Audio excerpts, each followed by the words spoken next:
A beef between two titans of the New York music scene hits the sex trafficking and racketeering trial of Sean Diddy Combs. Why 50 Cent was brought up this week during emotional witness testimony. Combs and 50, they've been at odds for a long time. And now, one of them is facing the possibility of spending the rest of their life in federal prison, and the other is not holding back or hiding the apparent joy they find in that possibility happening with a guilty verdict. The lights are up, but the air is thick with shadow. This isn't a celebration. This is the moment the music stopped and the silence is deafening. For years, decades even, he was untouchable, a mogul, a legend. Sean Diddy Combs and 50 Cent. These two go back a long time. They have been rivals for a long time. And this week we learned that, at least from Diddy's side of things, this feud apparently went far beyond words. 50 Cent's name came up during the testimony this week of Capricorn Clark. She is a former assistant of Sean Combs who went on to become the head of marketing for his Sean John clothing brand. Clark rose successfully and professionally through the ranks of Diddy's world during her time working for him, which stretched between 2004 to 2018, so she saw a lot. Clark claimed that Diddy would threaten her, and she says he even kidnapped her in 2011. All of this matters as we build up to how 50 Cent kind of factors into what she said on the stand. Now, Capricorn Clark started working for Bad Boy after she worked for Death Row Records.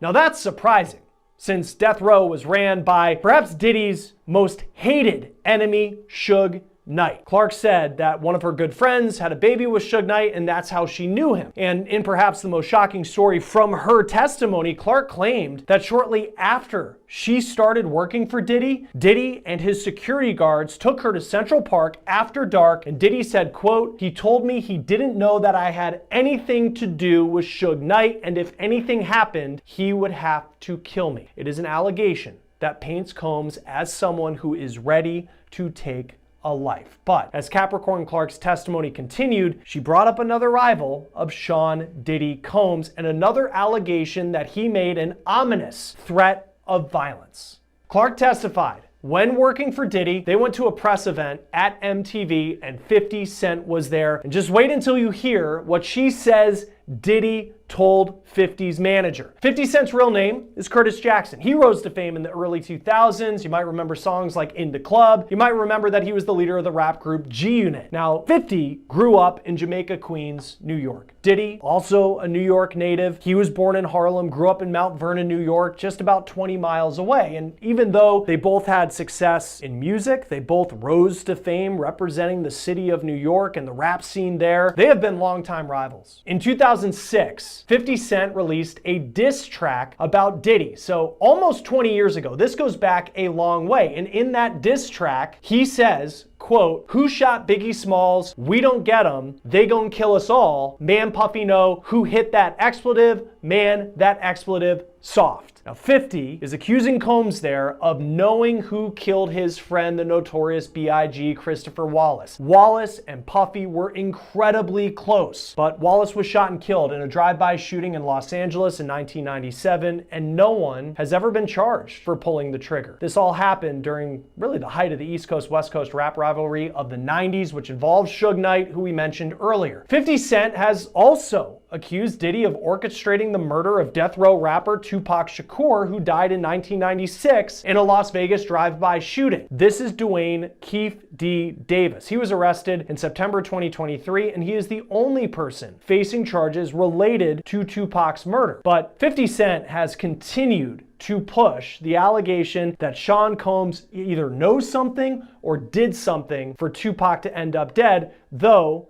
Diddy has denied that. But in a 2023 Instagram post, 50 wrote, "Damn, so Pac got lined by Brother Love, LOL, time to lawyer up, expletive might get sticky," with a pic of Suge Knight in a car with Tupac. Diddy, who has a lot of names, Puff Daddy, Puffy, Puff, and Brother Love is one of those other names. Now from Diddy's side of things, again, he's denied having any. Sean Diddy Combs stood on a mountain of success, commanding hip-hop, fashion, liquor, and culture. He was the architect of an empire built on the very idea of a glamorous, endless party, but all parties must end. And the host, the man who set the rules, is now seeing his carefully constructed reality crumble in real time, exposed, humiliated, and fighting a war on multiple fronts he can't possibly win.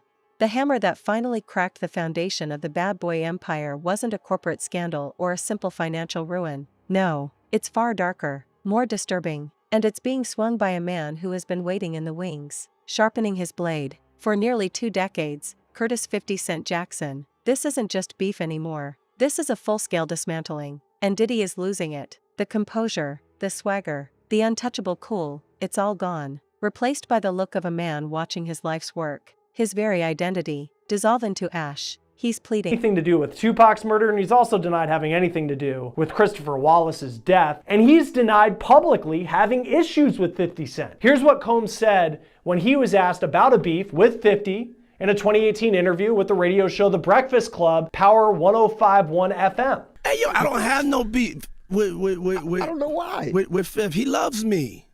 He loves me. Do y'all really can't have see a it? beef? I mean, y'all can't see it. No, we can't Y'all see can't it, see man. that he loves me? But see, you really think that's hate?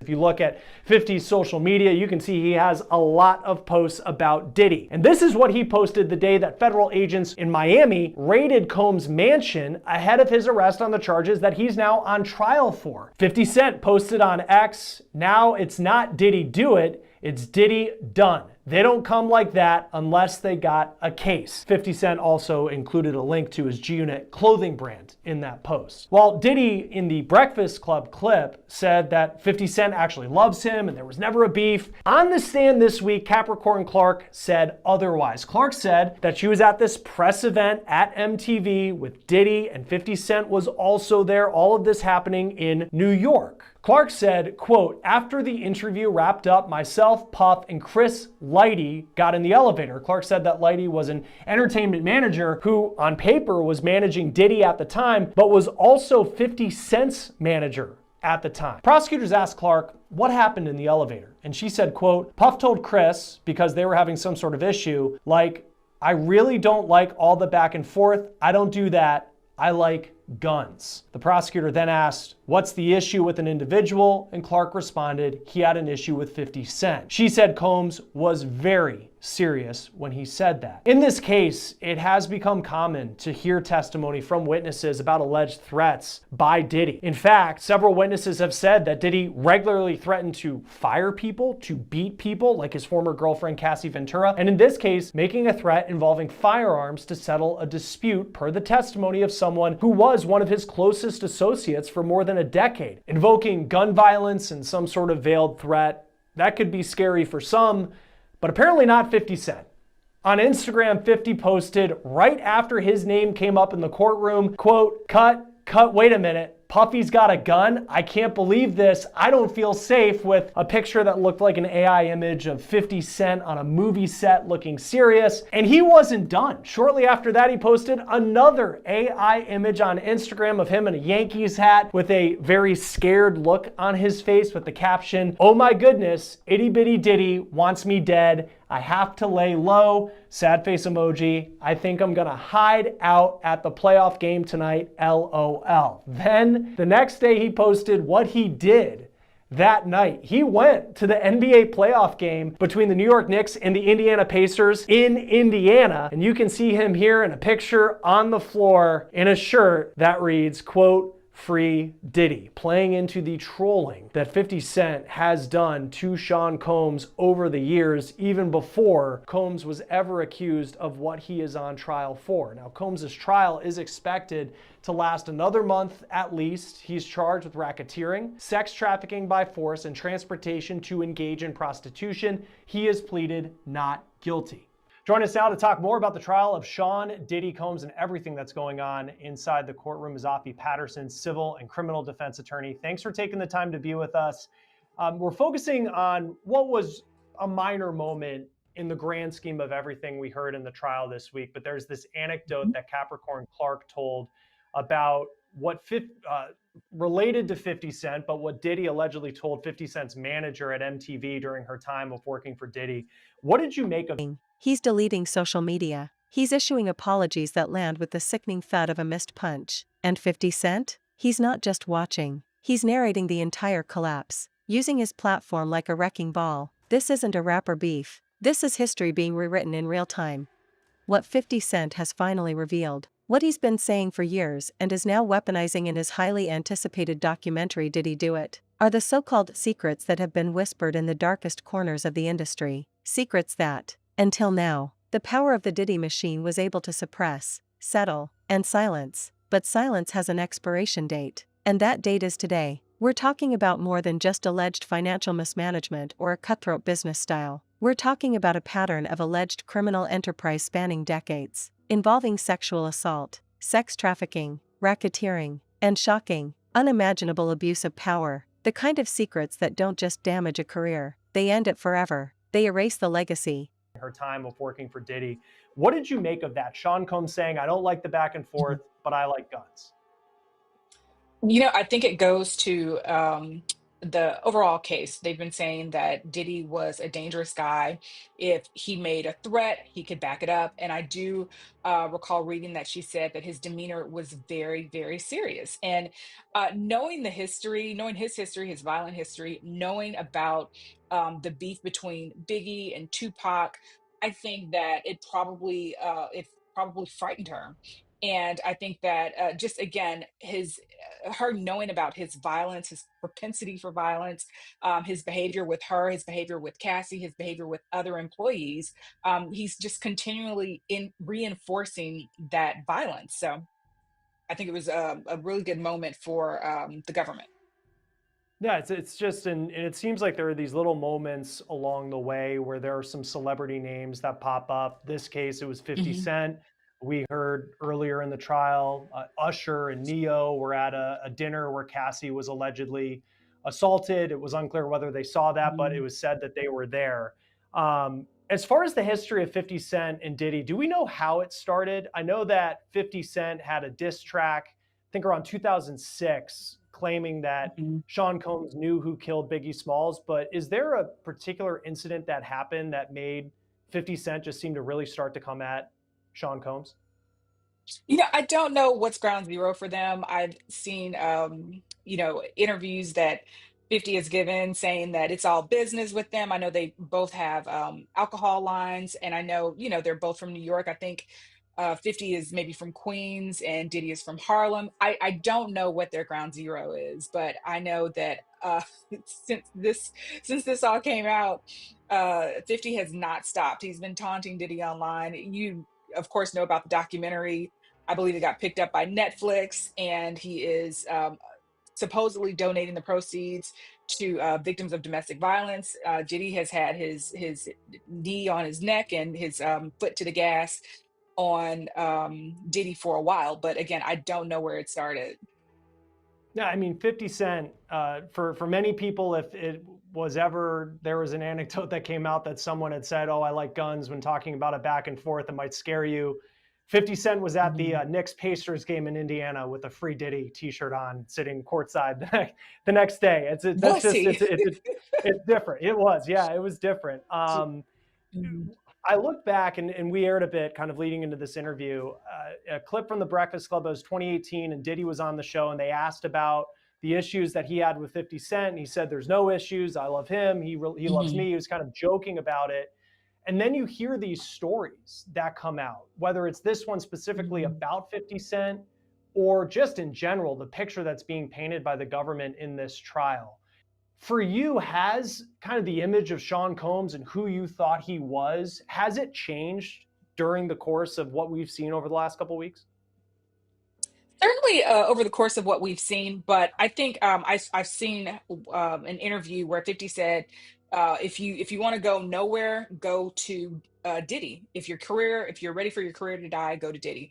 It's long been rumored that Diddy didn't necessarily treat his artists properly, and if you look through his roster of artists, you'll see a lot of individuals whose careers probably started off really, really well, but they ended up with no money. That's long been the rumor. There've been rumors of The first, and perhaps most chilling, secret 50 Cent brought back to the forefront, and one that resonates deeply within the current lawsuits, revolves around the culture of Diddy's infamous parties. For years, the freak-off parties were legendary and exclusive, debauched rite of passage for the elite. But 50 Cent and others are now confirming the sinister reality allegedly lurking beneath the glitter and champagne. We are talking about allegations of coercion, the strategic use of drugs and alcohol to facilitate non-consensual acts, and the dark underbelly of a system where young, aspiring artists were allegedly trafficked and victimized under the guise of mentorship and opportunity. The shocking details unearthed by federal raids, the discovery of surveillance cameras in private spaces, the alleged existence of meticulous records, the sheer,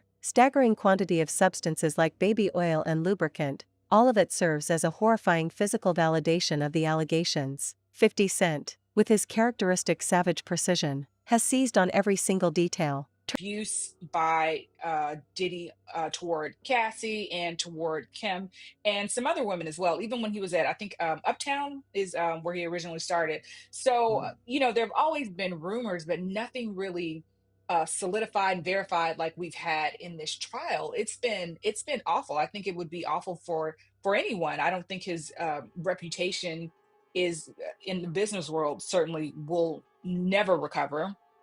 And even if he's found not guilty, his name is mud. I don't think that it's recoverable. I think everybody is extremely shocked, especially just some of the sexually explicit things. We have a huge morality issue in America. So anything that's like a little deviant is just not going to be really good for you. So I think everybody's a little shocked. I'm a little shocked and appalled and horrified, and I think a lot of people are. But this is not what we knew. We knew some things weren't right, but we didn't know just how wrong they were.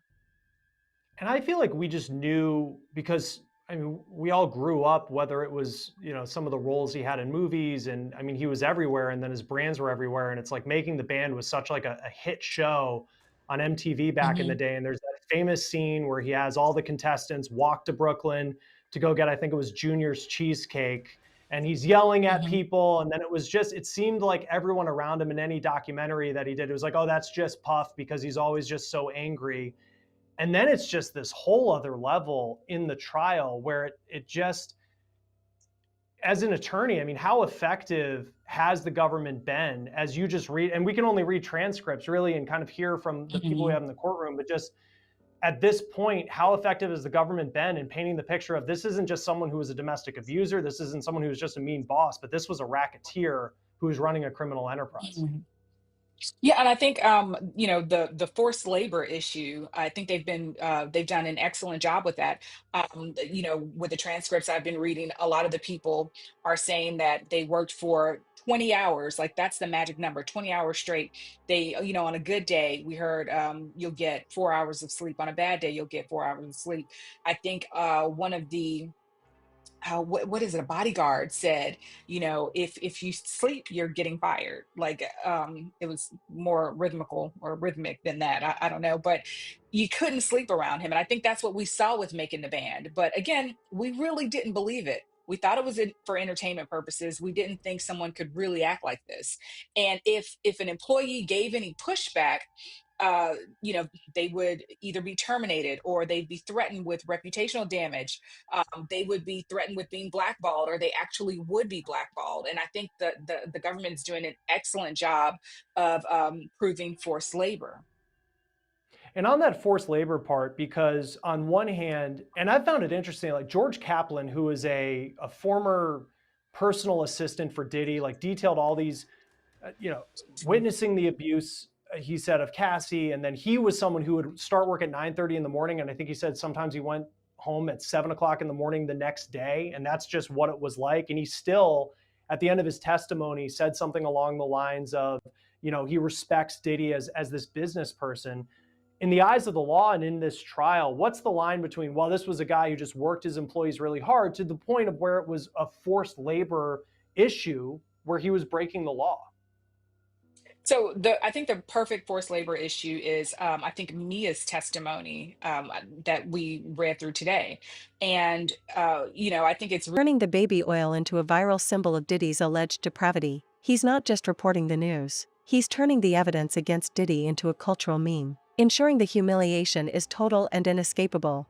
The next devastating revelation, a secret that speaks to the rot at the heart of the music business, is the alleged weaponization of the non-disclosure agreement, the NDA. 50 Cent has repeatedly highlighted how Diddy's enormous wealth and legal muscle were allegedly used to buy the silence of victims for decades. The very fact that multiple high-profile lawsuits, including the initial bombshell suit from Cassie, were settled incredibly quickly is now being presented not as an admission of guilt, but as proof of a sophisticated, well-funded system of cover-up. 50 Cent's documentary is promising to go beyond the settled lawsuits, to give a voice to the voiceless, the people who either couldn't afford to fight or whose silence was bought with the stroke of a check. This isn't just one bad act. This is the alleged architecture of sustained, protected abuse. And 50 Cent's narrative is that the price of Diddy's silence But she reportedly has a great relationship with 50 Cent as well. When asked if Mary J. Blige reached out to 50, he responded, no. You know what? Mary never reached out to tell me not to F up Puffy because she knows he does that stuff. As Diddy and 50 Cent have long been in the rap game, they share another commonality, and that's 50 Cent's ex-girlfriend and the mother of his youngest son, Daphne Joy Navarez. The actress and OnlyFans model was named in Rodney Jones' suit against Diddy as she was referenced to as an alleged sex worker of Diddy's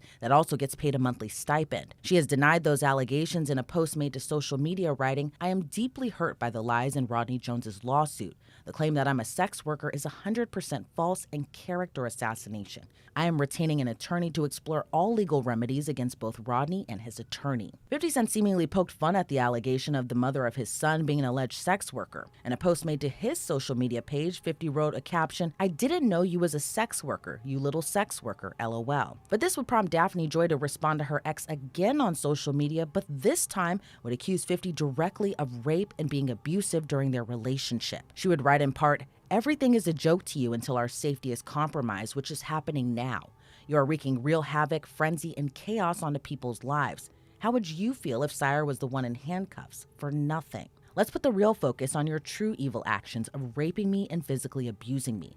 You are no longer my oppressor, and my God will handle you from this point on. You have permanently damaged the last hope I had for you as a father to preserve our family with these last and final false claims made against me. You have broken our hearts for the last and final time." Those allegations against 50 Cent would prompt him to fire back against his ex Daphne Joy and sue her for defamation. In his suit, 50 Cent said those allegations were unequivocally false and would claim she made the shocking allegations in retaliation after he moved to take sole custody of their son. Since that suit, Daphne has deleted her Instagram post accusing 50 of rape and physical abuse. 50 Cent was asked by The Hollywood Reporter the latest in the defamation suit. The rapper and television producer said he tiptoes around the Daphne stuff and explained why. He said, "I got a family court case. The allegations that came out, she posted things to her page saying some crazy stuff. But this comes 8 hours after I filed for custody for my son. And she put that up in response to that, and I'm like, ugh. In this climate, you know how quickly they pass judgment.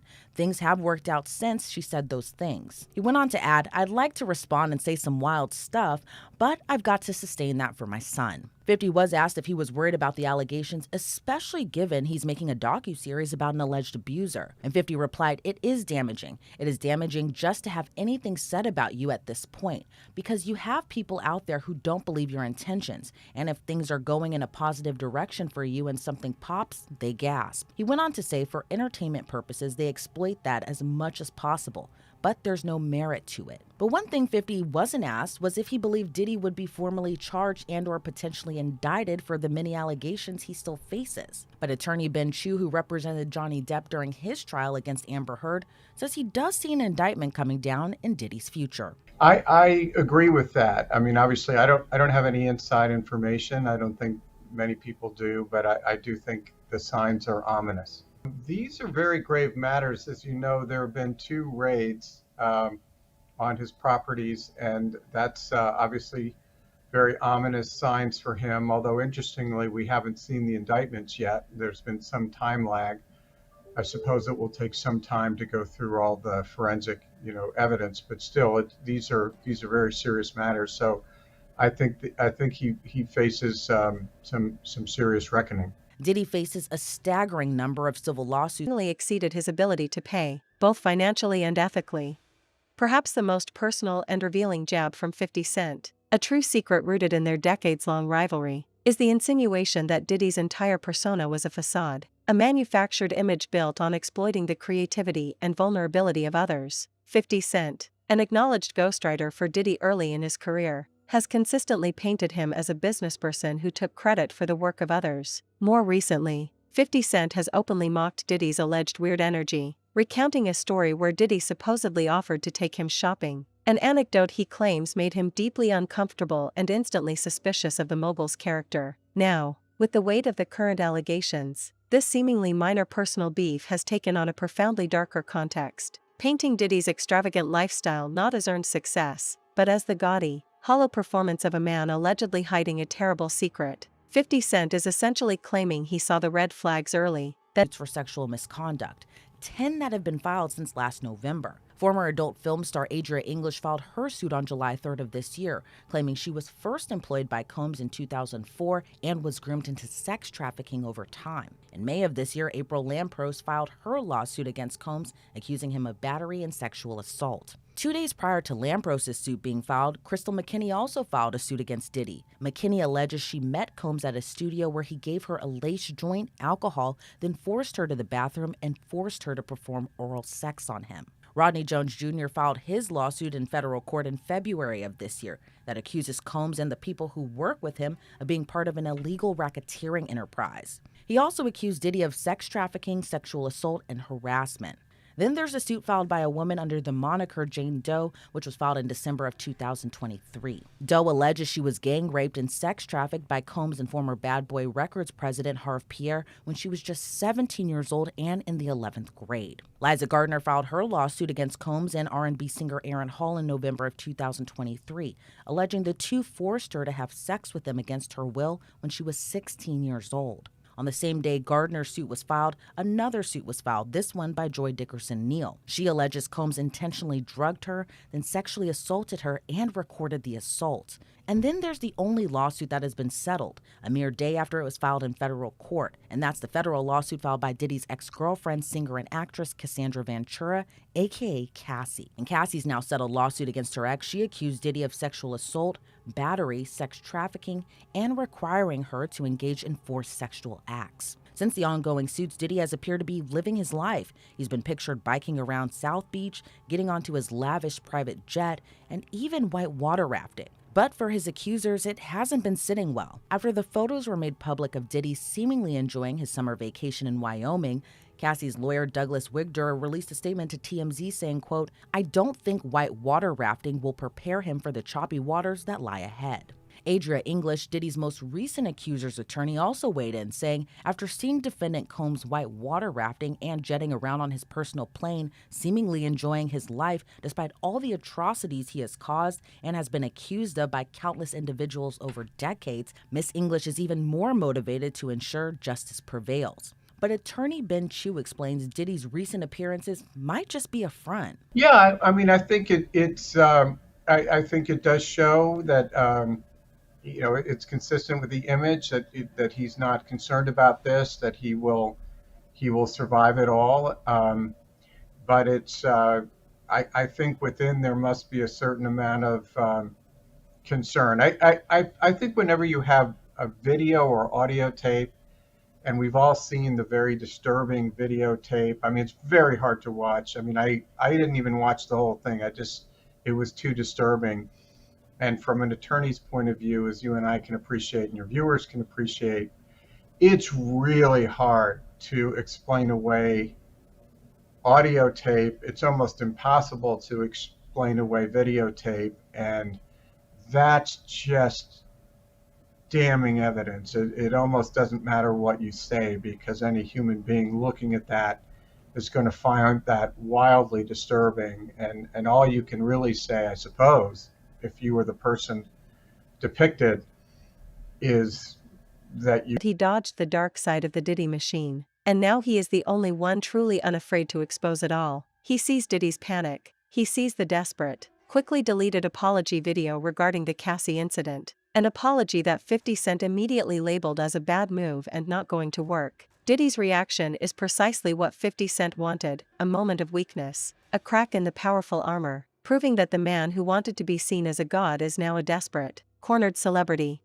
The ultimate secret 50 Cent is revealing is the system itself, the complicity of Hollywood, the music industry, and even politics that allowed Diddy to operate with impunity for so long. by developing a Netflix series and openly promising to donate the profits to sexual assault survivors. 50 Cent has masterfully positioned himself not just as a rival, but as a righteous truth-teller, a modern-day vigilante. The secrets aren't just Diddy's actions. They are the secrets of the entire elite class that protected him.